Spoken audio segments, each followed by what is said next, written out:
Isa yan sa pinagkakagulo ng mga babae sa buong Pilipinas. Inagaw mo rin ni Jinky ang magazine sa kanya kung saan niya nakita ang gwapong mukha ni Russell.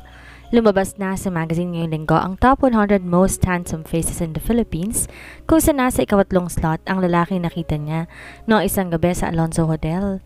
Pang-apat ang pinsan nitong si Walker Alonzo na mas pinagkakaguluhan ng ibang kababaihan sa university nila. Mas gwapo nga siguro si Walker pero mas malakas ang dating ni Russell sa kanya kahit suplado ito. Kanina pa niya pinagpapalit-palit ang tingin sa magpinsan na magkahawig pero malaki ang pagkakaiba. Nakangiti kasi si Walker na halatang masiyahin sa personal, habang si Russell walang kangiti-ngiti, ganon-ganon sa tunay na buhay. Bakit mo kilala? Hindi naman siya artista. Parang wala ako napapanood na lumabas siya ng TV. Mas gusto yata ng mga Alonzo ngayon ang pribadong buhay kaya ganon. Malaking kumpanya kasi ang pagmamay-ari nila kaya hindi naman nila kailangan mag-artista. Swerte mo, nakita mo na sa personal si Russell Alonzo. Minsan nga lang ang bilis pang nawala. Saan kaya natin makikita ulit? Muli niya kinuha ang magazine sa kamay ni Zoe. Kaklase niya ang kaibigan mula ng first year college sila. Tulad niya, hindi rin to ganun kayaman pero dahil pangarap itong makapasok sa university na pinapasukan nila ngayon ay ginapang nitong sarili. Minsan ko lang nakita yan sa Zen Club. Nakita mo na doon? Bakit di mo sinabi sa akin? Malay ko ba naman na type mo? Tsaka alas 12 na yata yun eh. Kung gusto mong matsyempohan, dapat mga ganong oras ka naglalagi. Malabo naman mangyari yun eh. Pinauwi siya agad ng tiyahin niya kapag tumungtong na ang alas 12. Iniisip agad ng tiya Alma niya na masisira ang buti niya sa pagpupuyat. Akin na lang to ha, ididikit ko sa dingding ko. Walang nagawa ang kaibigan dahil napunit niya na ang pahina kung saan nararoon ang gwapong mukha ni Russell. Crush mo lan? Ewan ko lang kung mapansin tayo ng mga lalaking tulad niyan, no? Bakit naman? Maganda naman tayo ah. Walang duda doon, lalo na ikaw. Pero ibang mindset ng mayayaman na yan ha, ibang mundong ginagalawan nila. Di ah, nung isang gabi nga lang, halos abot kamay ko na eh. Tinitigan na kaya niya ako. Eh maganda ka naman kasi talaga. Pero paano kung hamakin ka lang kasi hindi ka kasing yaman nila? Paano kung matapobre pa lang pamina nila? Ang judgmental mo, ang nega mong mag-isip. Manalig ka lang sa Diyos at ipagdasal mo na makuha mo yung lalaking gusto mo. Hindi bibigay sa'yo ni Lord kung una pa lang inayawan mo na. Oo na, sige na. Nakatatawang wika naman ni Zoe. Ikaw na ang magiging teacher, Mrs. Esmeralda Gomez Alonzo. O ayan, masaya ka na. Ganyan, o diba? Bagay na bagay ang apelidong Alonzo. Kilig na kilig siya, hindi pa nga niya ulit nakadaupang palad ang binata. Hindi niya alam paano ulit to makikita ng personal. Pinapantasya mo. Alam mo ba kung single yan o may girlfriend? Single yan at ako ang sunod na magiging girlfriend. Buong kumpiyansa niyang sabi na tinawanan ng malakas ni Zoe. Umirap siya at sumimangot. Wala ka talagang bilib sa akin. Meant to be kami niyan. Kita mo nga, nakita ko lang ng isang gabi, diba? Tapos sumingi ako ng sign ang sabi ko kay Lord. Kapag nakanap ako ng paraan para malaman ang pangalan niya, ibig sabihin, para siya sa akin, o diba? Bigla ko nakita yung mukha niya sa magazine na dala mo. Di rin niya inaasahan na makikita niya to sa magazine na dala ni Zoe. Noong isang gabi siya, hindi pa pinapatahimik ng lalaking yun. Hindi man lang niya napicturan ng kasal ni Mr. Nakamura. Panay ang dasal niya na makadaupang palad niya ito. Yung magkaroon sana sila ng pagkakataon na makilalang isa't isa. Oh, ano ngayon ang gagawin mo sa magazine? Jojowain mo? Ang OA naman. Pumunta kaya tayo ng Zen Club. Magpapaalam ako kay Tia Alma, aabutin tayo ng madaling araw. Ano ka ba? Ayoko nga. Sila Lucy ang samahan mo, palagi nasa Zen Club ang mga yun. Sumimangot siya na marinig ang kaklase nilang mayaman, pero matapobre naman. Di naman ako feel maging friend nun. Makibagay ka lang muna sa kanila kung gusto mo magpunta ng Zen Club o kaya mag-isa kang pumunta kung gusto mo. Ayoko nga. Mukha naman akong tanga kung mag-isa akong pupunta dun. Kung hindi ka feel kasama ni Lucy, si Claire ang kaibiganin mo. Mas mabait-bait naman ang isang yon. Ang dalawang binanggit ni Zoe kilalang mga mean girls sa St. Mary's University. Isa sa mga pinakamayaman sa eskwelahan nila. Mga sikat dahil may sinasabi ang pamilya at pinagkakaguluhan ng mga lalaki dahil sumasali sa pageants at lahat na extracurricular sa university. Ilang beses niyang nakalaban sa Miss St. Mary si Lucy na palagi siyang natatalo dahil nabibili ang boto ng mga judges. Pero dahil na-train siya ng tiyahin na sumakay sa laro na mayayaman, di siya napipikon sa ganong pangyayari. Ilang beses na rin napikon si Lucy sa kanya dahil lahat na naging boyfriend nito ay nanligaw muna sa kanya. Kaya hindi siya nito feel maging kaibigan dahil isa siyang malaking threat. At ngayon gusto niyang makadaupang palad si Russell Alonzo, kailangan niyang maging kaibigan nito. Mabait to minsan sa kanya basta't papayag siya na maging tutor o tagasulat nito ng discussions nila sa notebook. Magkakasundo sila basta't papayag siya maging underdog. Okay lang basta't magkaroon siya ng pagkakataong makadaupang palad ang lalaking crush niya. Tamang-tama, uuwi ng probinsya nila ang Tia Alma niya bukas ng gabi. Makakagala siya na walang sisita sa oras ng pag-uwi niya. Yayayain niya sina Lucy at Claire sa Zen Club para uminom. Sana lang talaga pagtagpuin sila ng mundo nang di naman masayang ang effort niya. Tiyak ililibre din siya nila Lucy at Claire ng inumin kaya mapapagastos pa nga siya. Okay lang naman basta magkita lang sila ulit ni Russell Alonzo. Pag binigyan siya ulit ng pagkakataon ng Diyos, hindi niya nasasayangin. Why do you want to go all of a sudden? Tanong ni Claire. Kapag napahiya pa naman ang mga to sa pag-ayaya, nag-iibang tingin sa kanya. I realized I needed a break after our final exams. I want to have fun now. Do you want to go with me? Do you have a car? Our driver isn't available after 7 tonight. Lucy doesn't want to go so it's just you and me. Wala naman silang sasakyan. Di naman sumasakay ng taxi ang mga to. At ang kaya niya lang sagutin inumin dahil mahal ang alak sa ganong club. Iisa lang naisip niyang paraan. Mayroon siyang maniligaw na may kotse na matagal na siyang niyayayang lumabas. At nagkataon ng lalaking ay matagal ng crush ni Claire na hindi lang ito napapansin. Dino will be going with us too. Really? Dino? Yup. Okay then, let him pick me up in my house at 8 o'clock. Walang pagdadalawang isip na papayag niya si Claire. Ang kaso 3 silang pupunta doon, magmumukhang third wheel, si Claire, dahil tiyak magpapapansin sa kanya si Evan at ipipilit ang panliligaw nito. Baka naman magalit sa kanya si Claire pagkatapos, pero kailangan niyang sumugal. Paglalapitin na lang niya ang dalawa ay tutuon ang sarili sa paghanap kay Russell. Isang mini necktie halter dress ang sinuot niya, litaw ang balikat niya at hita dahil maiksi. Sana lang mapansin siyang mula ni Russell Alonzo sakali mang narito sa club. Humalik siya sa larawan nito na nakadikit sa dingding niya. Matapos niyang hingin kay Zoe ang picture sa magazine, nalagyan niya ng cover, dinikit sa dingding malapit sa higaan niya. Yon ang magikisnan bago siya matulog sa gabi at pagmulat ng mata sa umaga. Magiging akin ka rin, Mr. Russell Alonzo? Kausap niya sa larawan bago siya lumabas ng silid, dala ang pouch niya na puro makeup ang laman. Russell Alonzo! Nakipagkamay, nagyakapan agad sila Timothy na isa sa mga kaibigan niya ng college. Nasa real estate ang negosyo ng pamilya nito at di biro ang yaman. Timothy Pascual, it's nice to see you again, brother. Ang balita ko, subsob na subsob ka sa pagiging abogado. Di ka pa nagsasawang mag-aral? Nakatawa nitong wika. Nasa Zen Club siya ulit na mas madalas niyang gawin ngayon dahil sa yaya nila Walker. Ilang linggo na rin akong pabalik-balik dito eh. I need to unwind once in a while. Mahirap, puro libro lang nakasama ko. What's up? Still single? Yup, mahirap mag-commit kung di ko maiwan ang Zen Club. May ka-date ka? Tanong niya. Rosette de la Cruz. I don't know if you know her but she's the mayor's daughter in Pasig. Sounds familiar. I think I know her. Ikaw, sinong ka-date mo? Walker, my cousin. Walker? Bakit naman?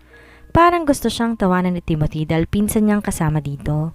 Nawalan siya ng gana kay Vanessa matapos malaman na nakikipag-date din to sa ibang lalaki. Although he has no right to demand because they were not even exclusively dating, he hated the idea that a woman can date more than one man at the same time. Di lang kasi simpleng date ang nangyayari pag silang magkasama. The thought that Vanessa also allows other men to touch and kiss her the way he used to, it was a big turn-off. Masyado siyang nadala sa pakikipagrelasyon kay Sofia. Even small things becomes a big deal to him. I'm not into a serious relationship for now. Masyado okupadong oras ko dahil pumapasok din ako sa Alonzo Hotel. Nagpupunta rin ako sa Bacolod para bisitahin ang farm namin doon. Malago na ang pineapple farm ng kapatid niyang si Emily, na ngayon masaya na sa piling ng asawang si James. Sa kanilang magpipinsan silang dalawa ni Walker ang wala pang asawa. Walker is older by 2 years pero wala sa isip nito ang paglagay sa tahimik na buhay. Di naman nila kailangan magmadali eh, malayo pa sila sa 30 anyos. Kung sa bagay, napakaraming kadalagahan dito na po pwede mong i-date. Look around us. Ilang babaeng kanina pa nakatingin sa'yo na umaasa, mapansin mo. Isang mahinang tawa ang pinakawalan niya dahil totoo naman yon. Kanina pa lamang pagpasok niya, lalingon na ang mga kababaihan. Kahit pa yung may mga kadate na. Napailing na lang siya, tsaka dinala sa lobby ang mamahaling beer na nilapag ng waiter sa mesa nila. Yun ang bagay na binayaan talaga sila ng Diyos. Bukod sa magandang negosyo na nag-aakit sa kanila ng milyon araw-araw, hindi rin matatawaran ang gandang lahi na meron sila. Mula sa Uncle Zion niya, Uncle Dante, ang papa niya. Hanggang ngayon, kinakikiligan pa rin ng mga babae. May mga ilan-ilan pang endorsements ang mga uncle at pinsan niya kahit mahal ang presyo. Siya ay tangging-tanggi na maging modelo pero kailan lang na isama pa talaga sa top 100 most handsome faces ang isang sikat na magazine. Bakit wala pa si Rosette? She's here. Nakatingin si Timothy sa pinto at agad tumayo. Tumayo rin siya para magpaalam at napatingin din sa pinto. Sa halip kay Rosette ang tingin, sa babae sa likod nito na halos kasabay lamang nitong pumasok. That young woman at Mr. Nakamura's wedding. Sa iba to nakatingin kahit nagawa pa niyang suriin ang kabuuan nito. She was smiling at the woman beside her. Di nga ito mapagkakamalang di mayaman. Kutis pa lang makinis din talaga. Maayos ding manamit, may alahas na hindi rin birong halaga. At dahil umiikot ang mata nito, tila sadyang may hinahanap. Mabilis ang mata niyang umiwas agad bago pa magtama ang paningin. Hindi ko na ipapakilala sa iyo si Rosette. Baka makuha pang atensyon mo. Let's accept the fact that no man can compete with an Alonzo when it comes to women. Baka imbes sagutin ako, maonsya pa. You've got an excellent sense of humor, Timothy. That alone can attract hundreds of women. Boring akong kausap madalas kaya wala silang mapapala sa akin. Go ahead and enjoy your date. Kapag hindi dumating si Walker na ilang minuto, aalis na rin ako. Muli siyang bumalik sa pagkakaupo. Sa sulok ng mata niya, nakita niya umupo ang isang lalaki, kasama nito sa tabi ng dalaga bago tinawag ang waiter. May isa pang babae kasama ng mga to, pero wala tong kasamang kadate. It seems that the man beside that young woman was trying to please her. Namukha pang ang third wheel ang isa pang babae. The man was constantly talking to her, giving her drinks and holding her wrist. Di niya alam kung bakit siya naiinis. Kung susuriin ng lalaki, hindi naman ganun kagwapo, pero baka mayaman. Inubos niya ang beer na hawak dahil balak na niyang umuwi. Pero bago pa siya tumayo, dumating si Walker. Kanina ka pa? What's up? Tuloy ba kayo ng Batangas sa linggo? Madalas umuwi sa Batangas ngayon ang mag-anak ng Uncle Dante niya dahil may beach resort at farm ang mga to doon. Yup, you wanna go? Iwan mo muna ang city life. Kung magsalita ka, parang di ako umuwi ng Bacolod ah. I'm spending farm life once in a while. Ayaw mong sumama? I need to report to Dad first. Napapabayaan ko ng trabaho ko sa opisina. Sisermon na rin ako ni Kuya Amir. Wala siya sa mood gumala ngayon. Nawalan siya ng gana sa maraming bagay mula na magkaroon sila ng gulo ng mga Chu. Di ka pa rin nakakabalik sa dating sigla. Do you still love Sofia? Mabilis naman siyang tumanggi dahil wala siyang nararamdamang pagmamahal sa dating kasintahan. Kahit ano pang damdamin, wala talaga. Maliban sa inis. Di niya mapaniwalaan na gustong pabagsakin ng mga Alonzo Chu ang Alonzo. At sumakay si Sofia sa gusto ng pamilya nito. She used her body and charm to try her luck. Kaya siya naiinis sa babaeng nasa balintataw niya ngayon dahil isa rin yata tong manggagamit. Sandali siyang sumulyap sa kinaroroonan nito. That girl is beautiful. Nakikita mo ba? Where? Patay mali siya niyang tanong kay Walker na inalis ang tingin sa babae. Yung naka-halter top dress, kaya lang may kasama. Nandito ka ba para makahook ng babae? Dinaan niya sa tawa ang tanong. Di ka pa rin ba nagsasawa sa ganyan? How many one-night stand have you had? Tumawa rin si Walker na hindi sinasagot ang tanong niya. Kinakabahan siya dahil nakatuon ang tingin nito sa babaeng sinusuri din niya ng palihim. Tinawag nito ang waiter at saka nag-request ng ladies drink. Nagulat siya na sinabi nitong ipapadala nito sa babaeng naka-halter top dress. Are you out of your mind? She has a date, bro. Sigurado siya na kapag lumingon ang babae sa kinaroroonan nila, magtatama ang paningin nila. Hindi niya gusto na makita siya ulit nito. I don't think he is her date. Yung isang babae ang dinala ng lalaki sa dance floor. Kaagad siyang napalingon sa babae. Tamang-tama, dinala ng waiter ang inuming order ni Walker at tinuro ang kinaroroonan nila. Sa halip na kay Walker to kumaway sa kanya na, hindi niya nagawang ngitian. Di niya gusto na isipin ito siyang interesado. Kumaway sa'yo ikaw palang type? To Johnny Walker. No, she misunderstood it. She thought I was the one who gave her the drink. Bakit mo kasi binigyan? Walang ngiti sa labi niya nang harapin ng pinsan. What's wrong with that? Hindi mo type? Ang bitter mo yata ngayon sa mga babae. What happened to Vanessa? Gone. She's dating someone else? Umorder tuloy siya ulit ng isa pang beer sa waiter para doon ituon ang inis niya. Tamang-tama, ayan oh. She's beautiful and has a charming smile. Ikaw naman ang type why don't we ask her name? I don't like her. Kaagad niyang depensa. Pero mukhang pinagkatuan siya ni Walker ngayong gabi dahil tumayo ito at lumapit pa sa babae. Bago pa niya maintindihan kung anong sinabi ng pinsan, tumayo na ang babae at sumaka kay Walker pabalik sa lamesa nila. And this is my cousin, Russell. Pakilala ni Walker na hindi niya napigilan. Kaagad nilahad ng babae ang kamay na wala siyang nagawa kundi ang tanggapin yon. Kung hindi, maaasakusahan siyang ungentleman. Hi, I'm Esmeralda Gomez. Malambing nitong wika kasabay naman napis ng ngiti. That bedroom voice, nakakalito. Kung susuriin niya ang palabas itong anyo, mukha itong 16 anyos. But her voice and her smile can attract hundreds of men. Kanina pa niya napapansin ang ilang kalalakihan na naglilingunan sa gawin nito. She stood out from the crowd. Hindi niya alam kung sadyang malakas ang dating nito o dahil praktisado. Kahit nga ang ngipin nito ay tila porselana at ang labi manipis na mamula-mula. Nang maramdaman niyang malamig nitong palad, tila gusto niyang kiligin. Mahigpit ang kapit ito sa kamay niya na hindi niya mabawi kaagad. It's nice to meet you. Walker gave you that drink, by the way. Nakita niya tumaas ang isang kili ng pinsan, kaya naglabas siya na matamis ng ngiti. Di talaga niya gusto na isipin itong interesado siya. Thank you, Walker. Bumaling to sa pinsan niya at kaagad gumiti. Babalik na ako sa table namin. You don't have a date? Yung mga kaibigan ko, kailangan ba may kadate kapag pupunta dito? Habang kausap ng babae si Walker, nagagawa niyang suriin ang kabuuan nito dahil nakatagilid sa kanya. Walang duda, malakas ang sex appeal nito. Kahit ng pinsan niya, tiyak na nabighani dahil binigyan pa rito ng mamahaling inumin. But, is it okay if we hang out? My cousin here needs a date. What? No!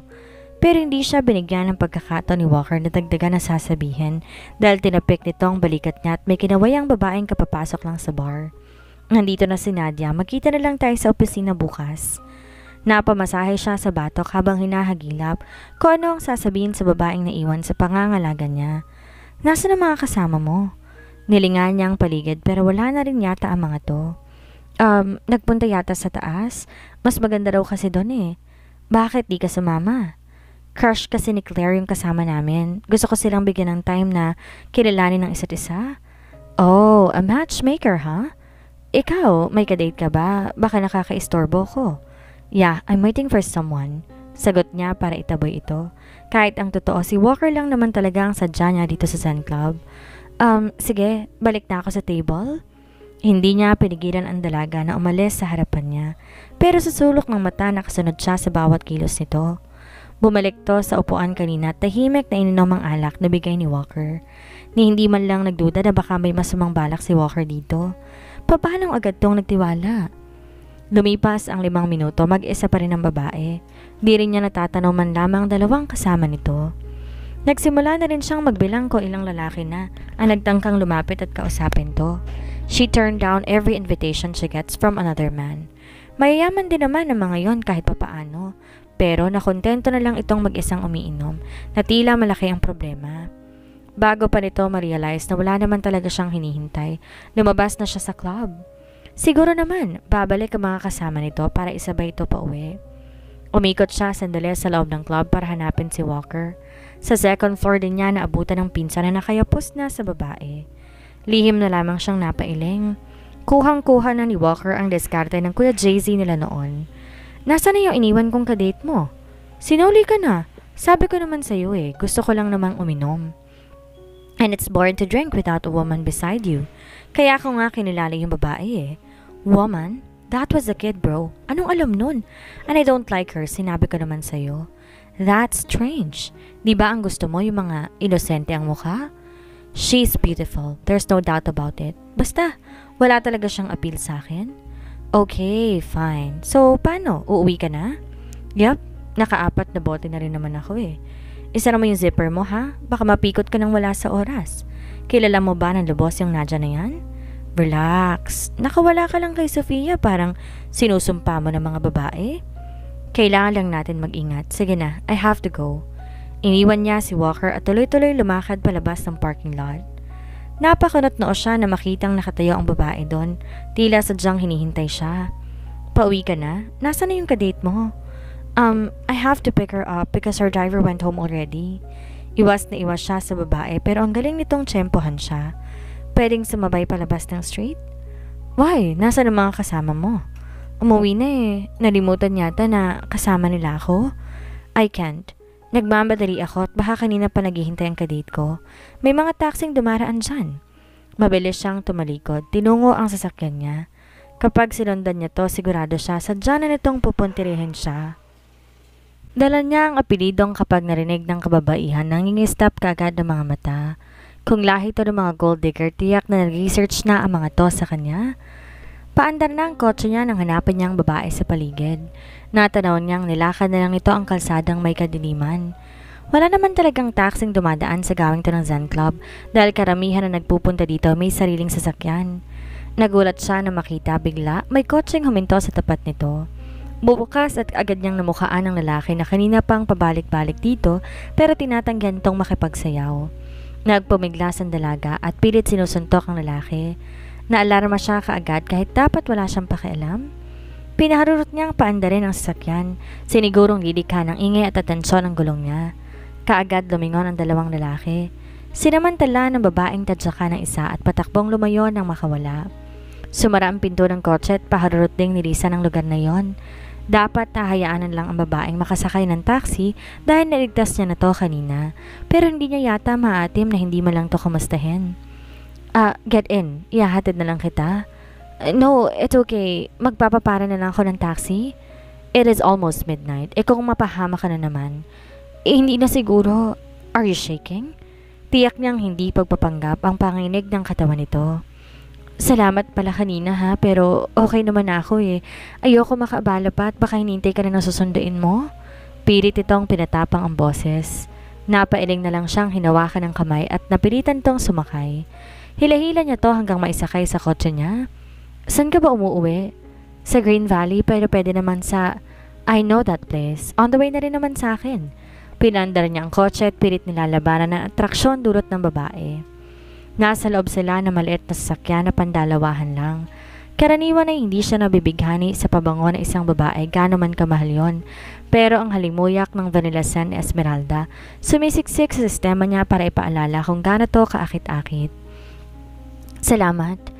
Hindi ka dapat gumagala mag-isa na this oras ng gabi. Look what had happened while ago. Hindi niya to gustong sisihin pero gusto niyang wag na tong uulit na lumakad mag-isa. Bakit ba kasi nagpunta ka ng Zen Club kung gusto mo lang naman ipaglapitin yung dalawang kaibigan mo? Nag-unwind lang ako kasi katatapos ng exam namin. Next week naman hanap ako ng trabaho. Why? Have you finished your studies already? Hindi pa pero may on-the-job training kasing requirement ang school bago kami makagraduate. Oh yeah, what's your course? Business Management. Kung tutuusin, pwede niya tong tulungan dahil maraming posisyon ng kumpanya nilang bakante sa ngayon. Have you found a job? Anong kumpanya? Wala pa. Saan mo ba gustong pumasok?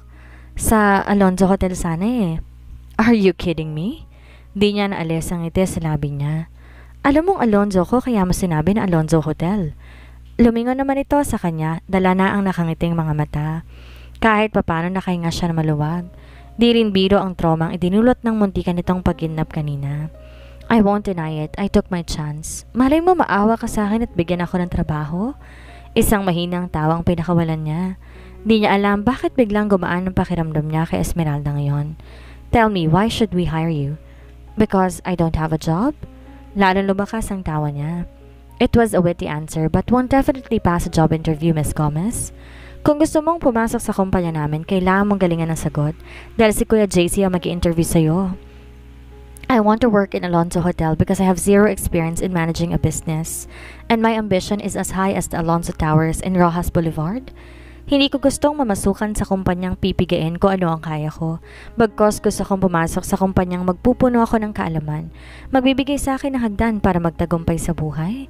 You want to gain something instead of you give something to the company.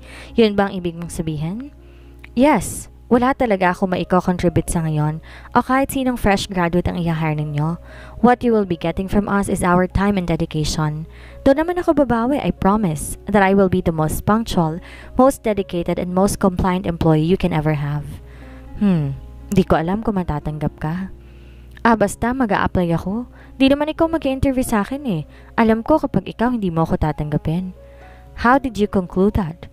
You are so obvious. You don't like me, which is I don't know why. Pero malaking thank you talagang niligtas mo ako kanina. Hindi yata ako makatulog sa takot hanggang ngayon. What if you didn't come? Baka ngayon, mahanap na lang akong bangkay ng Tia Alma ko. I have nothing against you. Hindi lang talaga ako kasing friendly ng pinsan kong si Walker. I'm sorry if I became rude. So, pwede ako mag-apply sa Alonzo Hotel? Nakangiti nitong tanong. Anyone can pass the resume. There's no problem about that. Di naman ako nag-i-interview at hindi rin ako makakatrabaho mo. At least, safe ang sagot niya. Hindi rin niya madesisyonan kung gusto niya pa ulit tong makadaupang palad o hindi na. Hinatid niya si Esmeralda hanggang sa tapat ng bahay ng Tia Alma nito. Kahit papano nawala ang guilt niya sa ginawang pagsusungit. Nang bumaba ang dalaga, nag-iwan pa to ng numero ng telepono sa isang maliit na papel. In case you want to hire me ASAP, you know where to call. Di niya alam kung nagbibiro ito o reverse psychology siya. Di naman siya in charge sa HR department kaya hindi niya pinansin ang papel na iniwan ito.